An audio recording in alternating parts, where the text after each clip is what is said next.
Hello friends, my name is Michelle Fondin and I'm the author of Help, I Think My Loved One is an Alcoholic, a survival guide for lovers, family, and friends.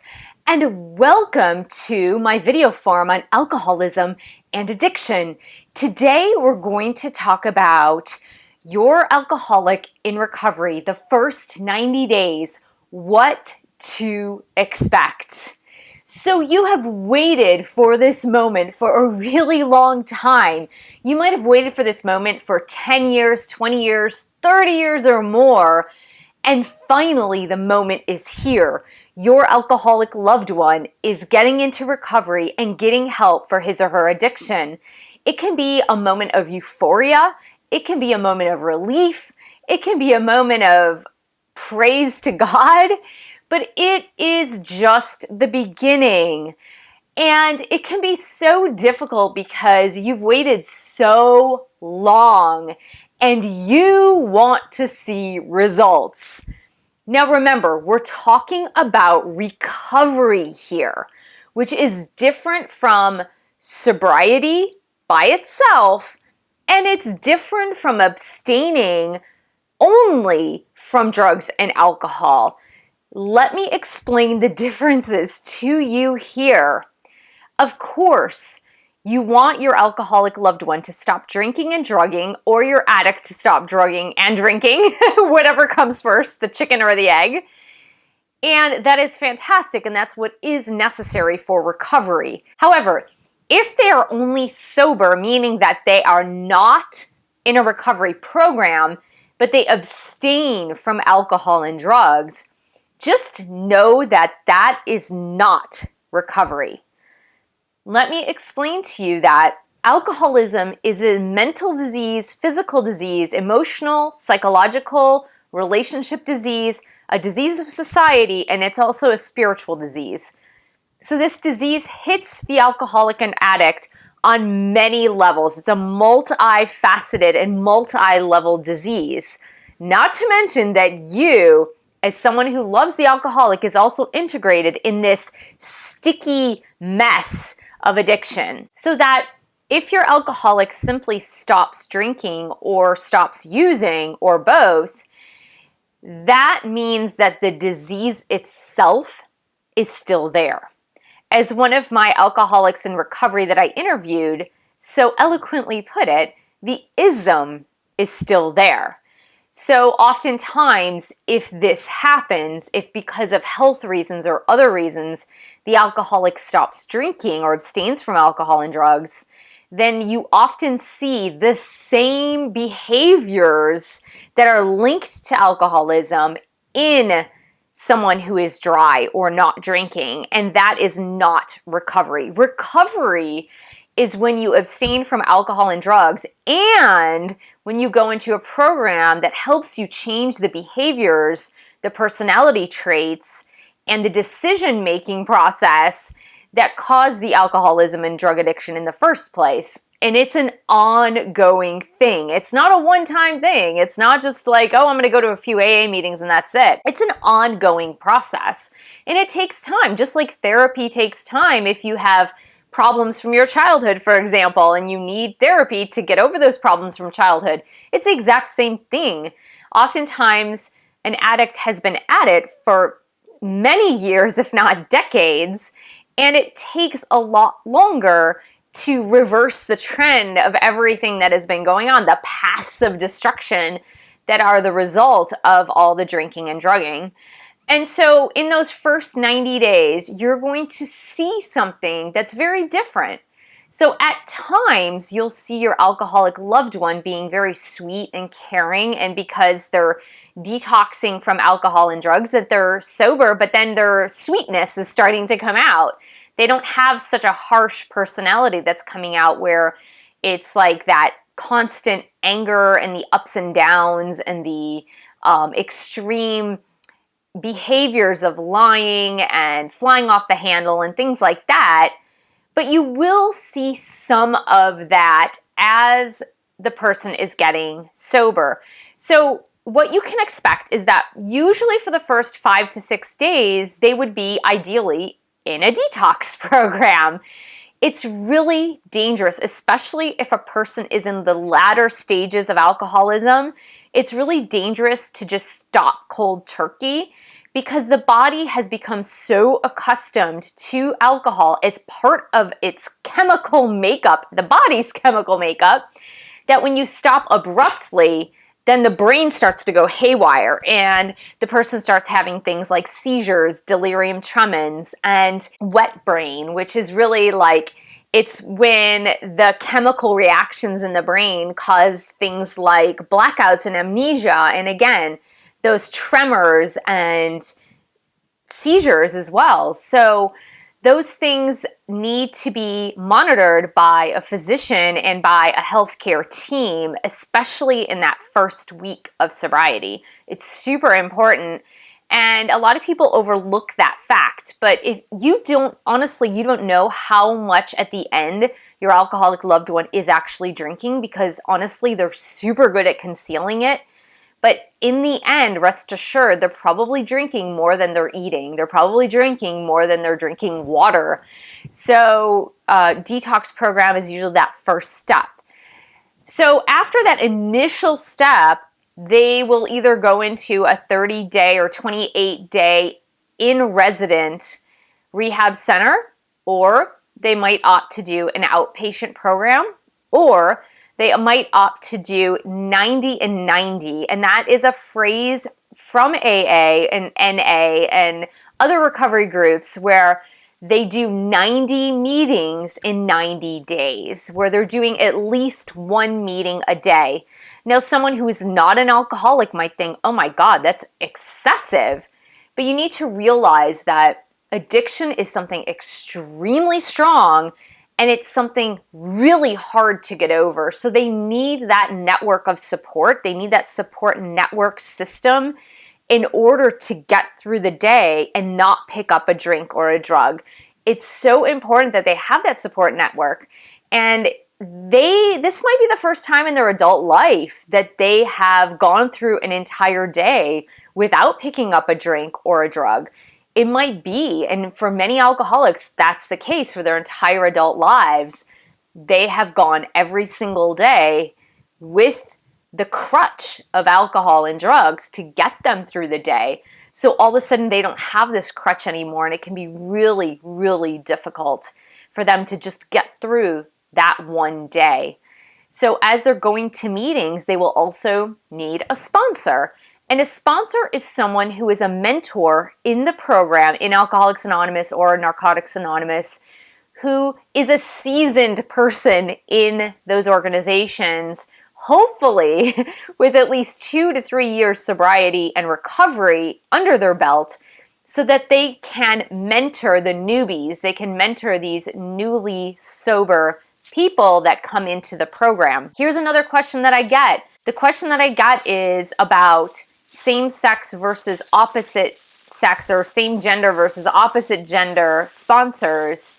Traditionally, in AA and in NA, you have same gender sponsors. And the reason for that is now is not the time to start those sparks of love relationships while you're getting newly sober, while you are in early recovery. And so traditionally, it's usually a mentor of someone who is older than you, and it's the person who is of the same gender as you, so that it's sort of like a big brother, big sister, or like a grandfather or grandmother, or it's more of that nurturing leadership role with someone of the same gender who acts as the sponsor. So in most cases that resists temptation to have a relationship, a romantic relationship, in that mentorship relationship that it's supposed to be. Then you will see them reading the AA materials. So they will be reading the big book. They will be reading the 12 steps and 12 traditions. And they will be going through the materials and just maybe listening to the materials online or reading the materials in between meetings.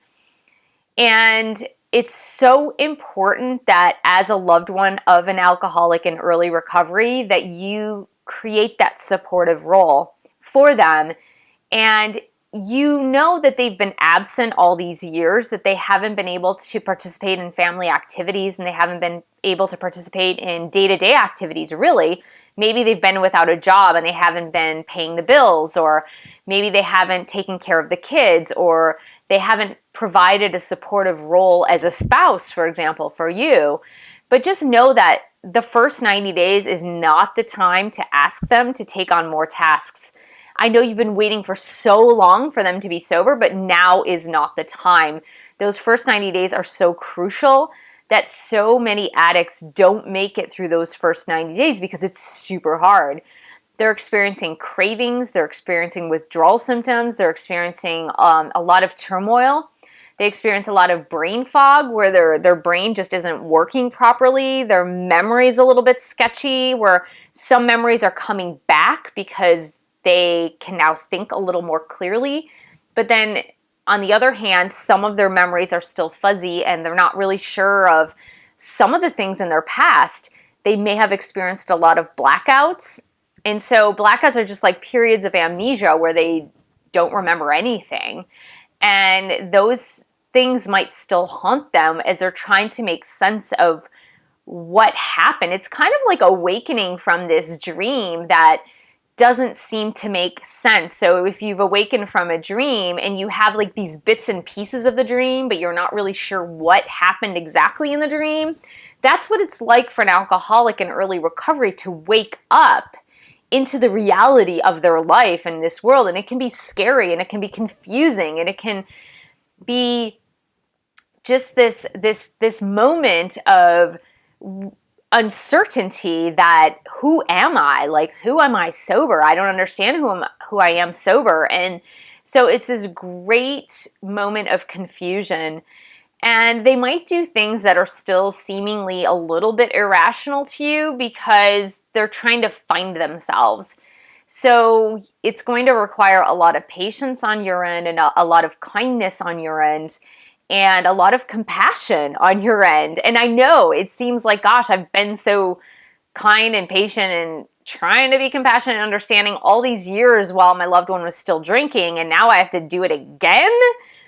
Rest assured, as soon as they have a year to 2 years of sobriety and recovery coupled together under their belt, things do improve. And it's a process of improving day by day by day by day. It's not like, oh gosh, now I have to wait 2 more years for them to be normal. And that's typically not the case. The case is that it's a progression. It's a progression into the recovery. And the more they are in recovery in days sequentially, the greater chances they have to be in long-term sobriety and recovery. So that's the good news. That is absolutely the good news. Now, they might be experiencing in those first 90 days something called PAWS, Post-acute withdrawal syndrome. So post-acute withdrawal syndrome is the withdrawal symptoms from abstaining from alcohol and drugs that tend to come out a little later. So in the first couple of weeks, you might not see this as much because everything is so new, right? So they're newly sober. They might even from detox be on some medications that are helping them to cope with those withdrawal symptoms. And even if they're in that 30-day inpatient program, again, remember, they're surrounded by therapists, they're surrounded by routine, they're surrounded by AA meetings and NA meetings and therapy sessions and all that. So when they come home and they try to adjust to regular life, or if they come out of detox and they're trying to adjust to regular life, remember, it takes a really long time for the brain to heal. And the effects of the alcohol and drugs have really taken hold on their bodies for so many years that as they advance forward, those withdrawal symptoms, those post-acute withdrawal symptoms or syndrome may creep up when you least expect it. So after 60 days of sobriety, for example, you may experience an outburst of anger from them and you have no idea where it came from, and you can get really scared because you could think like, oh my gosh, they're drinking or drugging again, when that may not be the case. It just may be the case that they're experiencing withdrawal symptoms that are coming out a little bit later as their brain is readjusting to being able to cope with life without the drugs and alcohol. And again, it takes between 1 to 3 years for that brain to heal from alcohol and drug abuse. And it's hard for the brain to get back to normal levels, but eventually it does get back to normal functioning if the alcoholic or drug addict is sober and clean for 1 to 3 years at least. So it's a process. It takes time. You need to be patient. And one last thing is that you get help. Yes, you. I mean you, the person who loves the alcoholic.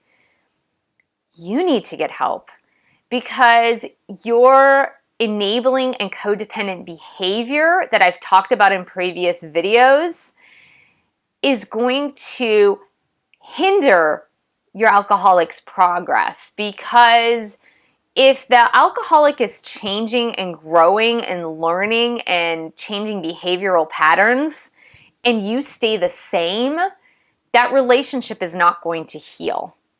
And if you want the relationship to heal, whatever that relationship, if it's your son or daughter, mother, father, your husband, your wife, your spouse, your girlfriend, boyfriend, your best friend, that relationship cannot change if you don't change. So you need to look into your own behavioral patterns that kept you in this dysfunctional relationship so that when your alcoholic is really underway in that recovery, that you're ready to take on a whole new way of thinking, being, and behaving in the midst of that relationship so that that relationship can heal. So what would that look like for you? Well, my book has a lot of tips.